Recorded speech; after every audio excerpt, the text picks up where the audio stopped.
তো হে বন্ধুরা, তোমরা কেমন আছো? আশা করছি তোমরা ভালো আছো। তো কয়েকদিনের মধ্যে আসতে চলেছে আমাদের সামনে ম্যাজিক কিউব, আর তার সঙ্গে সঙ্গে আসতে চলেছে একটা গ্লোবালের স্কিন। দেখতে গ্লোবালের স্কিনটা অসাধারণ। তো চলো ফালতু কথা না বকে চলো স্টার্ট করা যাক।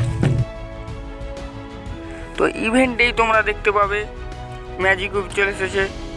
তো ম্যাজিক কিউবটা কীভাবে বের করতে হবে তো তোমাদেরকে বলি। চলো, তোমরা বিয়ার র্যাঙ্কেট চালু করবে এবং বিয়ার র্যাঙ্কেটে তোমাকে নিয়ে 3টা বান্দা বেঁচে থাকতে হবে, মানে এনিমি 2টা আর তোমাকে নিয়ে 3টা, তাহলেই তোমরা এই ম্যাজিক কিউবটা পাবে। মানে এরকমভাবে তোমাকে 6বার পূর্ণ করতে হবে, তাহলে তোমরা ম্যাজিক কিউব পাবে। একবার পূর্ণ করলে তোমরা রিং ভাউচার পাবে, তারপরে 3বার পূর্ণ করলে এই কারের স্কিনটা পাবে, আর 6বার সেমভাবেই পূরণ করলেই তোমরা ম্যাজিক কিউবটা পেয়ে যাবে। আর গ্লোবালের স্কিনটা পাবে তোমরা সিএস র্যাঙ্কেটে 12বার বইয়া নিতে হবে, তাহলে তোমরা গ্লোবালের স্কিনটা পাবে, নইলে আর গ্লোবালের স্কিনটা পাবে না। এই ইভেন্টটা 6-7 দিনের মতন চলবে। তো আমার ভয়েসে অসুবিধা হতে পারে, তো সবাই আমাকে মাফ করে দেবে।